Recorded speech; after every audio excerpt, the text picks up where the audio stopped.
Bonjour. Alors, dans la dernière séance, on avait commencé le chapitre 4 sur la thermodynamique du rayonnement. Donc, on était en train d'étudier un corps noir, tout simplement, c'est-à-dire une enceinte, oui, parfaitement réfléchissante, en équilibre thermique avec un rayonnement. Donc, ce rayonnement, il est en équilibre, bien sûr, avec ce qui se passe sur les parois. Et donc, on l'avait traité de façon ondulatoire, en supposant que c'est une onde électromagnétique qui est à l'intérieur, avec des conditions en bord spécifiques. Et on a dit qu'il y a un traitement équivalent, c'est de considérer que c'est un ensemble de photons qui est à l'intérieur ici, donc de particules, qui sont en équilibre thermique avec les parois ici. Alors, la propriété essentielle ici, c'est que ces photons, ils peuvent être traités par la statistique de Bose-Einstein avec un potentiel chimique nul. Pourquoi un potentiel chimique nul? Parce que leur nombre n'est pas déterminé. Donc, on ne peut pas fixer leur nombre parce que constamment, il y a une interaction avec les parois, il y a des photons qui sont créés, d'autres qui sont absorbés. Et donc, on avait donc dit qu'ils obéissent tout simplement à la statistique de Bose-Einstein. On avait essayé de calculer leur nombre, bien sûr qui n'est pas fixe. Et on a trouvé qu'il dépend de la température, à partir de cette loi. Oui, mais jusqu'ici, la différence avec les bosons, les autres bosons massiques, par exemple, c'est que ce type de formule, normalement, il sert à déterminer le potentiel chimique qui était là, donc ici, il n'est pas présent, en fonction de n, donc et d'essayer de renverser cette équation. Mais là, cette équation signifie tout simplement que n maintenant n'est pas un paramètre donné, c'est un paramètre qu'on calcule en fonction de la température. Donc le n, elle dépend de t. Donc n de t, de la température. Elle dépend que de la température, parce que ça, c'est des constantes. Maintenant, ce n de t, on peut le calculer. On peut le calculer, c'est, je fais par exemple ici juste un changement de variable et essayer de déterminer cette intégrale. Alors, ça sera pi sur p carré c au cube. Et puis, de l'autre côté, donc j'aurai l'intégrale. Donc, il faut faire un changement de variable. Donc, je vais faire le changement de variable ici. Oui, je vais essayer de faire le changement de variable. Le changement de variable adéquat, c'est tout simplement choisir une variable qui n'a pas de dimension. Donc, bêta h bar oméga égale x. Donc, bêta h bar oméga égale x. Donc, toujours, il est convenable de choisir une variable qui n'a pas de dimension. Bon, ce qui veut dire tout simplement que le oméga égale ce qui se passe. Donc, c'est x sur h bar fois kbt. Voilà. Donc, ça, je vais le mettre dans l'équation de n pour trouver n de t. Donc, n, maintenant, il devient v sur p carré c au cube multiplié par.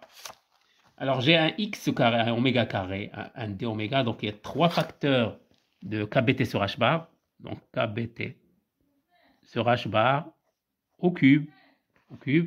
Donc, j'ai l'intégrale de 0 à l'infini, x carré sur exponentielle x, tout simplement, moins 1 dx. Voilà. Donc, c'est aussi simple que ça. Mais on sait que ça, on l'a déjà calculé, on l'a déjà vu. Ça, c'est tout simplement la fonction zeta. Donc, j'ai x s moins 1, s ici c'est 3. Donc, c'est zeta 3. Mais il manque un gamma, donc je multiplie par le gamma de 3, tout simplement. Alors, avec zeta de 3, c'est une constante. Donc, il faut regarder dans le tableau. Donc, regardez tout simplement dans les sites internet qui donnent directement la fonction zeta. Zeta de 3, c'est à peu près 1,201. 02. 2,02. Donc, on va considérer 1,2 ici. Et gamma de 3, c'est tout simplement 2 factoriel qui égale à 2. Donc, multiplication, c'est 2,4. Donc, n égale 2,4 V KB au cube. Vous voyez, je vais isoler la température parce que maintenant, j'ai une dépendance T cube. Et ça, c'est très important. C'est ce qui nous intéresse ici. Et Donc, l'intérêt de son changement, regardez l'intérêt de ce changement de variable. C'est, une fois que je suis ici, je ne peux pas savoir exactement comment n dépend de la température. Si j'essaye de résoudre cette intégrale, bon, je sais que cette intégrale n'est pas une intégrale qui est simple. Donc, si je laisse comme ça, bon, je ne vais pas savoir, ça va être difficile. Donc, l'intérêt du changement de variable, il ne va pas calculer l'intégrale, mais il va essayer de faire sortir toutes les grandeurs physiques à l'extérieur. Et ça, c'est juste une constante. Et je peux dire que n dépend de t cube directement sans même que je sache la valeur de l'intégrale. Et maintenant, je demande aux mathématiciens quelle est la valeur de cette intégrale. Bon, ils me disent que c'est ça, sa valeur. Mais je sais déjà, avant de savoir l'intégrale, je sais déjà que n dépend de t cube. Ça, c'est très important. Donc, c'est pi carré, h bar au cube, c au cube. Voilà. N, donc, il dépend de t est proportionnel à t au cube. Ça, c'est un résultat très important. Ça veut dire que simplement, c'est je chauffe le système plus, j'excite plus de photons. Donc, la température, l'augmentation de la température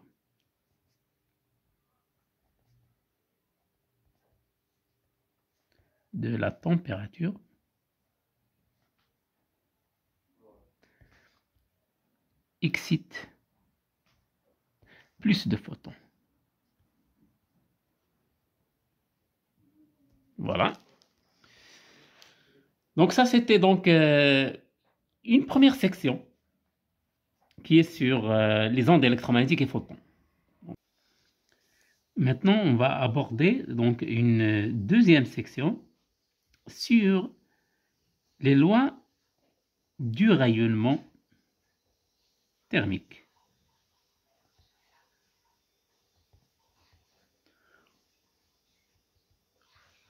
Bon, les gens, ils ont travaillé expérimentalement sur ces rayonnements et ils ont déduit certaines lois expérimentales qu'on va confronter avec la théorie. Donc, on va commencer par la loi fondamentale de ces rayonnements qui s'appelle la loi de Planck. Elle est relative à ce qu'on appelle la densité spectrale.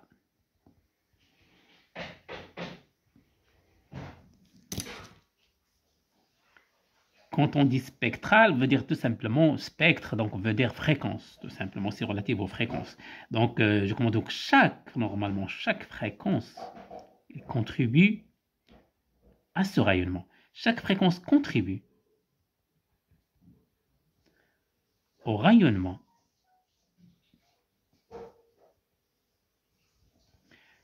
à l'intérieur de l'enceinte.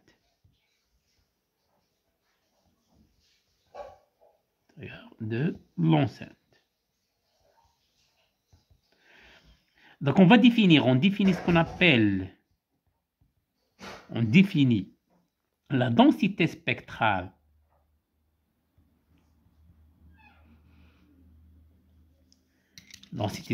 que je vais souligner comme, donc c'est une densité de quoi? C'est une densité d'énergie pour chaque fréquence en fait. Donc c'est comme l'énergie. Donc quand je dis densité, donc énergie par unité de volume, comme l'énergie moyenne bien sûr, par unité de volume, unité de volume, dans l'intervalle des pulsations entre oméga et oméga plus d oméga. On va le noter tout simplement, on le note. Donc ça c'est la définition. On le note U de oméga. Donc pour chaque fréquence, combien y a-t-il d'énergie de cette fréquence par unité de volume? Voilà, donc pour ceci, on va prendre donc l'énergie qui existe. Donc ça c'est la densité. Le U d'oméga c'est une densité. Alors l'énergie dans l'intervalle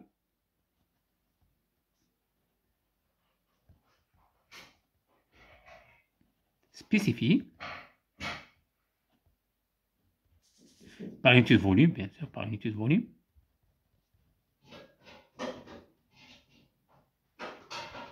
Et donc, U, il faut multiplier par 2 oméga, parce que la densité multipliée par d2 oméga.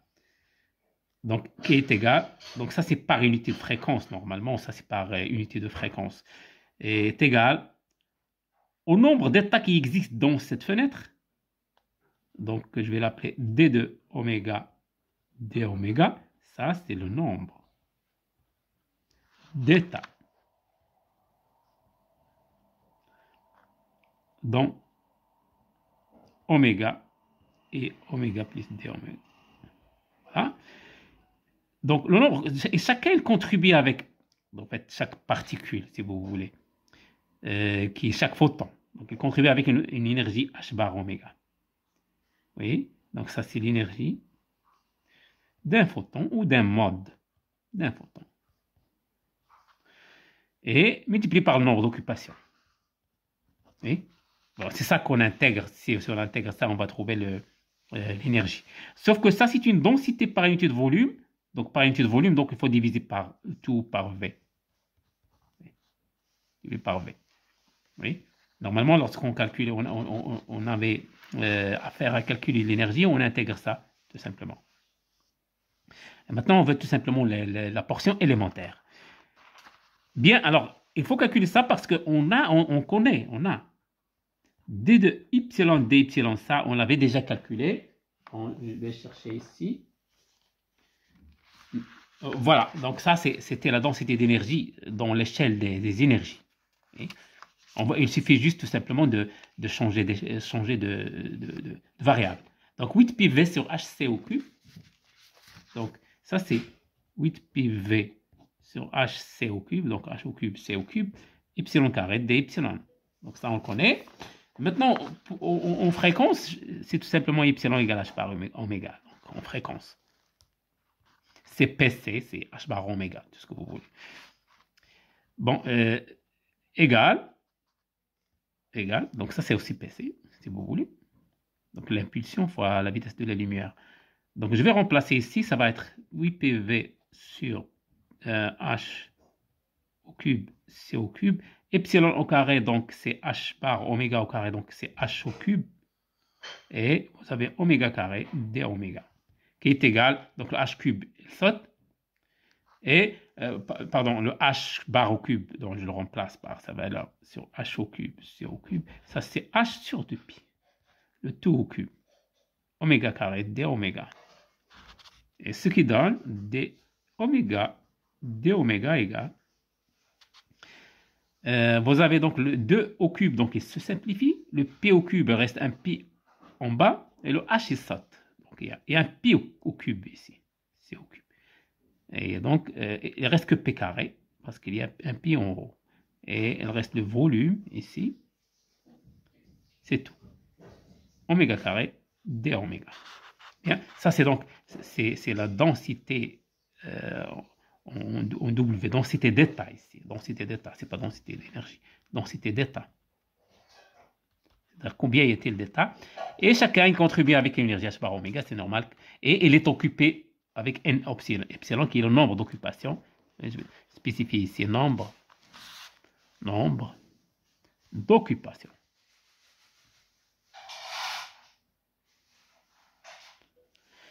Bien, alors je vais remplacer. Donc j'aurai le U d'oméga d oméga égale, donc je vais tout simplement prendre la densité que je viens de trouver, la densité d'état, qui est V sur P carré C au cube oméga carré d oméga.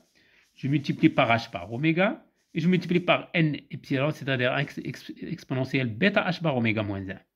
Voilà, et je divise par le volume parce que c'est une densité par unité de volume. Donc, ce qui montre que maintenant le U de oméga, bon, je vais simplifier par d oméga, je veux juste cette densité spectrale. Donc, je vais l'isoler et ça donne donc le V. Donc le V il se simplifie aussi. Et donc j'aurai tout simplement h bar sur pi carré c au cube. Et j'ai un oméga au cube maintenant, divisé par exponentielle bêta h bar oméga moins 1. Voilà. Ça, c'est la densité spectrale que je cherche. Je vais l'encadrer donc. Et ça, c'est ce qu'on appelle la loi de Planck.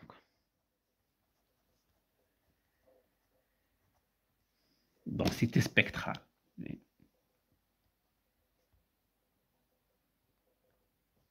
Voilà. Donc, ça nous montre combien y a-t-il d'énergie par unité de volume dans chaque fréquence. Donc, on va essayer un petit peu de voir cette loi, donc comment il va se comporter en fonction, bien sûr, de la fréquence et en fonction de la température. Voilà, donc on va prendre, donc pour faire l'étude complète de ça, on va faire une chose, on va essayer de voir les cas limites d'abord. Alors, les cas limites, le cas de... Donc, en fonction de la fréquence, je prends les basses fréquences et je vois ce qui se passe. Basse fréquence. Quand je dis basse fréquence, donc c'est relative, donc il faut revoir le h bar oméga par rapport au kBt. Autrement dit, je vais dire oméga il est très petit, mais très petit par rapport à quoi? C'est le h bar oméga qui est très petit par rapport aux excitations thermiques. Oui. Donc ça, c'est h bar oméga très petit devant kBt. Donc je peux aussi dire si limite de haute température par rapport aux fréquences. Mais gardons maintenant notre variable, c'est la fréquence ou la pulsation. Donc ce qui implique tout simplement ça, c'est bêta h bar oméga. Donc si je peux passer ça ici, donc c'est inférieur ou égal à 1, très petit devant égal à 1. Donc je peux développer ça. Et donc j'aurai exponentielle bêta h bar oméga, c'est de l'ordre de 1 plus bêta h bar oméga. Et si je fais la différence, donc u de oméga serait tout simplement dans cette limite h bar sur pi carré c au cube. J'aurai oméga au cube sur bêta h bar oméga. Donc, ce qui implique que u de oméga égale à peu près. Le h bar, elle saute. Il reste un oméga carré et un kBt. Donc, il y a oméga carré et un kBt. Bon, je mets le kBt ici, et divisé par p carré c au cube. Et donc, c'est un oméga carré. Voilà. Ça, c'est important. C'est à basse température. Donc, à basse température, j'ai un comportement de parabole, donc forme parabolique. Pardon, basse fréquence. C'est pas basse température. Donc, forme parabolique à basse fréquence. Eh bien, les gens, ils ont déjà travaillé expérimentalement à basse fréquence, ils ont trouvé cette formule-là. Donc, c'est ce qu'on appelle la loi, c'est la loi de Rayleigh-Jeans.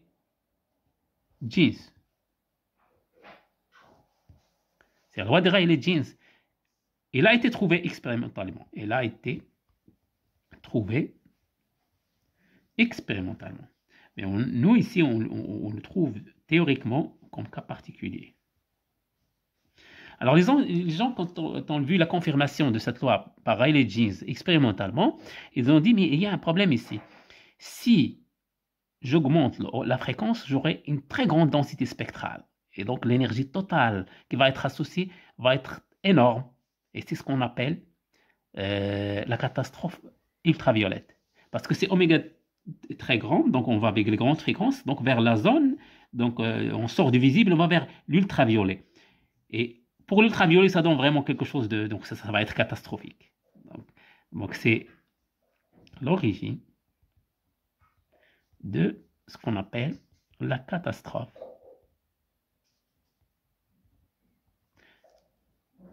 ultraviolette. C'est connu dans la littérature du corps noir. Alors, mais nous, bien sûr, on va éviter cette catastrophe parce que on ne peut pas laisser oméga augmenter toujours avec cette formule. Heureusement qu'il y a c'est la bonne formule, c'est celle-là. Ça, c'est juste un cas particulier à basse fréquence. Et celle-là, il n'est pas vrai à très haute fréquence. Donc on va revenir dans cette formule. On va voir justement ce qui se passe pour les hautes fréquences. Cas des hautes fréquences. Cas des basses fréquences, cas des hautes fréquences.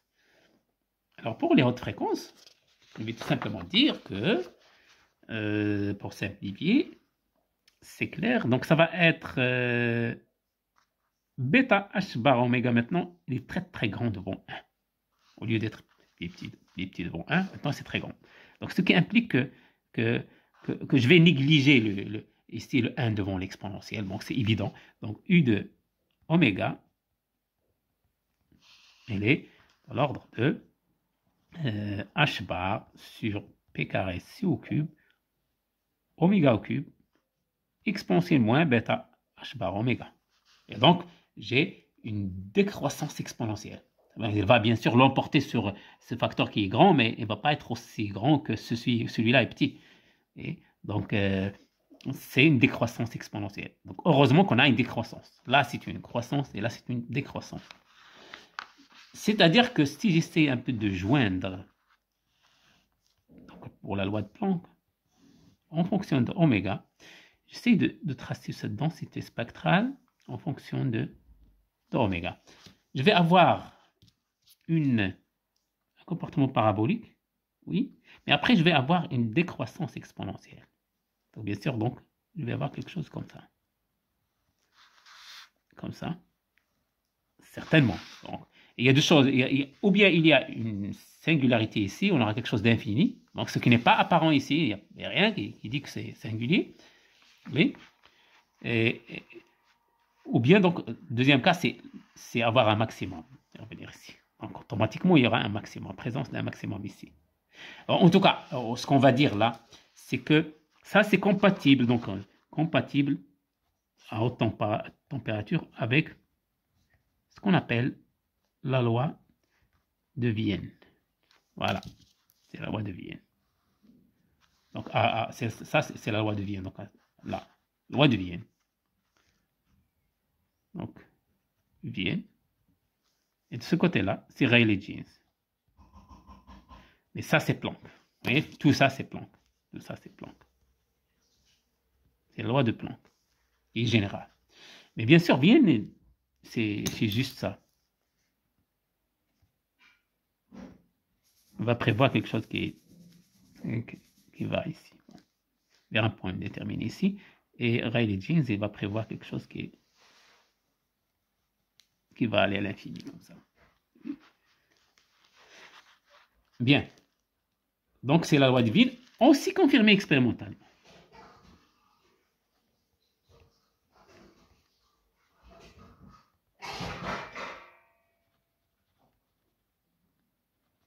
Donc, ce qui implique l'existence d'un maximum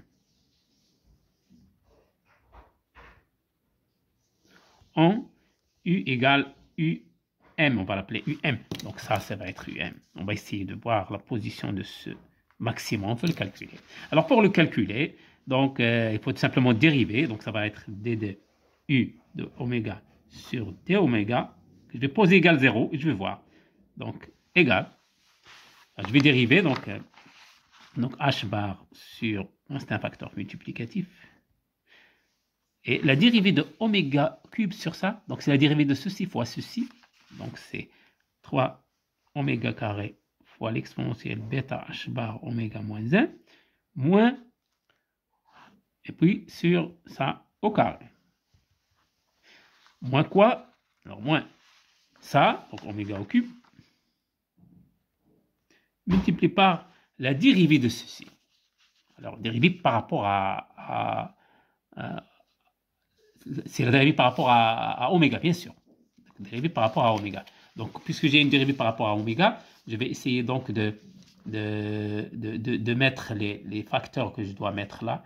Donc, j'aurai quoi? Donc, pour chercher, alors, j'aurai donc moins, donc la dérivée, donc bêta h bar, c'est ça? Oui, bêta h bar. Bêta h bar, et puis exponentielle bêta h bar oméga. C'est ça. Donc, ça, c'est la dérivée donc, du dénominateur. Et ça, c'est égal à 0, ce qui implique que en haut égale à 0. Donc, le numérateur, c'est nul. Et directement, je vais simplifier par un oméga carré. Donc, je vais avoir 3 exponentielle bêta h bar oméga moins 1 moins le oméga carré bêta h bar oméga. Donc, il reste que oméga. Oui, exponentielle, donc, bêta h par oméga. Voilà. Ceci. Alors, pour trouver la solution de ça, qu'est-ce que je vais faire? Donc, il faut donc, c'est pas évident, donc j'essaie de factoriser par 3, par exponentielle. J'aurai exponentielle bêta h bar oméga facteur de 3 ici de ce côté-là. Ça, c'est 0. Et je ramène ce qui. Donc, c'est 3 moins. Oui, moins bêta h bar oméga. C'est ça. Qui est égal à. De ce côté, c'est 3. Alors, pour résoudre ça, j'ai toute une grandeur bêta h bar oméga. Il faut que je détermine d'abord cette grandeur. Et puis, je fais changement de variable et je reviens. Donc, donc si je pose x égale bêta h bar oméga, encore une fois, ça implique que exponentielle x, facteur de 3 moins x, égale à 3. Et si je fais passer le 3 de ce côté et l'exponentielle de ce côté-là, oui, j'aurai donc l'exponentielle moins x égale, je divise par 3, 1 moins x sur 3. Voilà, c'est ce forme simplifiée. Oui, je peux laisser sous cette forme. Donc, ce sont des formes qui sont tout à fait équivalentes. Seulement, ça n'a pas de solution analytique. Donc, il faut chercher une solution numérique. Très facile de faire avec un ordinateur. Oui, on peut faire avec la même, mais ça va être approximatif. En fait, la solution, c'est x égale à 2, je pense c'est 2,8 de 1. C'est la solution de cette équation numérique. On peut le faire juste au cas où on est un peu curieux.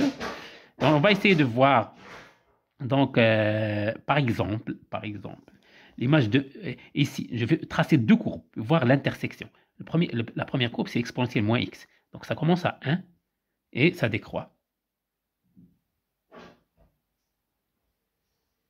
Ça décroît comme ça.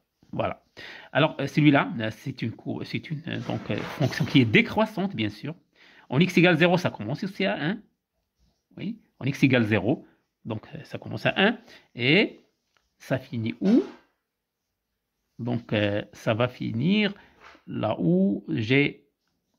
Bien, alors, je prends directement 1. Oui, en 1. En 1, l'image de 1, c'est 1 moins 1 tiers, c'est 2 tiers. Alors, en 1, j'ai quelque chose de 2 tiers. Voilà, là. Donc, je peux tracer. Oui, et ça me donne quelque chose. Donc, ça, c'est 1. Donc, bien sûr, ça, c'est 2. Donc, ça va être 2,82. Donc, c'est approximativement. Voilà, on l'a trouvé avec la main. Donc, ça, c'est une solution numérique. C'est ça la solution exacte. Maintenant, je vais dire que ça, c'est tout simplement bêta h bar oméga où il y a max. Ce qui implique que oméga où il y a max, c'est tout simplement 2, bon, c'est pas, non, il faut diviser par 2, je vais prendre, oui, c'est 2,21, oui, divisé par bêta h bar. Donc, ce qui implique que oméga m égale à 2,8 de 1, oui, donc divisé par bêta h bar, mais c'est bon. Je vais donc, le bêta c'est kbt. Alors ça c'est kb divisé par h bar fois t. Voilà. Ça c'est très important. C'est un résultat très important. Le max, il dépend de la température. Alors le oméga m est proportionnel à la température. Et à t. Donc il va se décaler, le maximum il va se décaler avec la température. Autrement dit, si je prends plusieurs températures, voilà ce que je vais faire.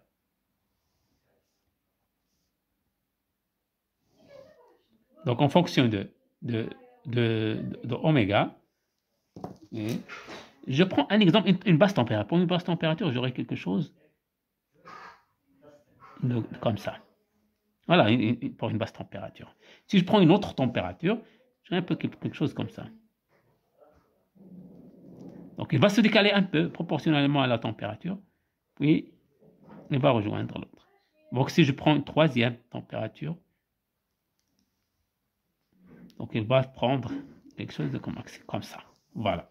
Donc, ce sont deux températures, T1, T2, supérieur à T1.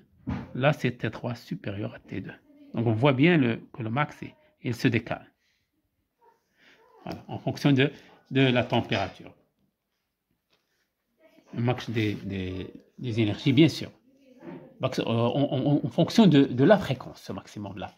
Donc, ce que je vais ici essayer de dire, que si je suis en train de regarder, bon, pardon, j'ai pas signalé une chose, c'est que la deuxième solution ici, en 0, c'est normal parce que on sait qu'il y a une annulation de la dérivée ici, donc c'est un minimum. Bon, c'est juste le premier, le départ, donc je ne m'intéresse pas à ce point. Bon, toujours, je suis en train de parler de oméga m en fonction de t. Si je connais, parce que là, c'est une constante qui est connue, on peut la déterminer. Si je connais la fréquence oméga m maximum d'émission d'un corps noir, je peux déterminer sa température. Donc cette relation permet de déterminer la température d'un corps noir. À partir de son spectre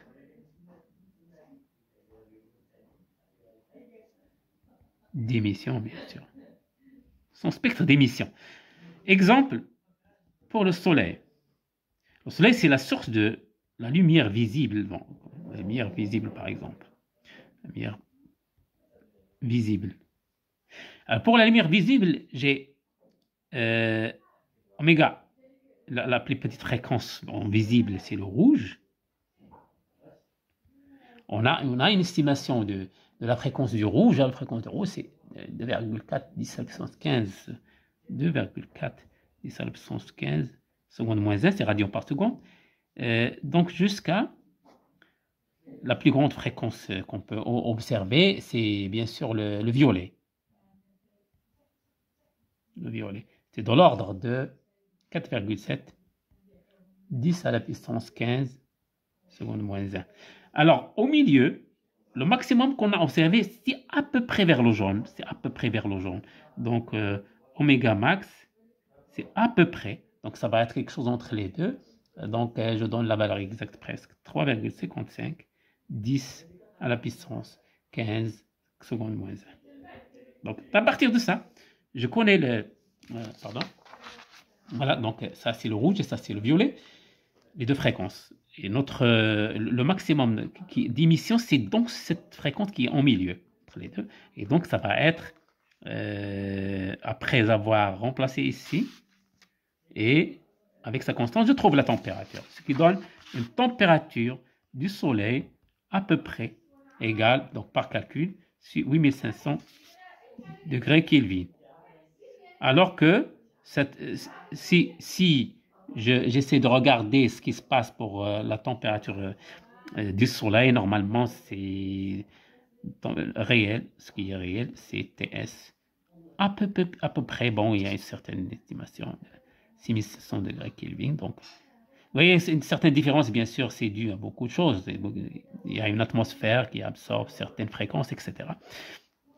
Voilà, donc ça ne tient pas compte du fait que l'atmosphère absorbe une partie des fréquences. Donc, on aura donc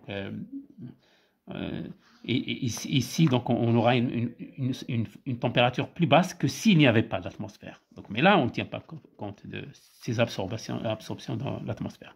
Absorption dans l'atmosphère.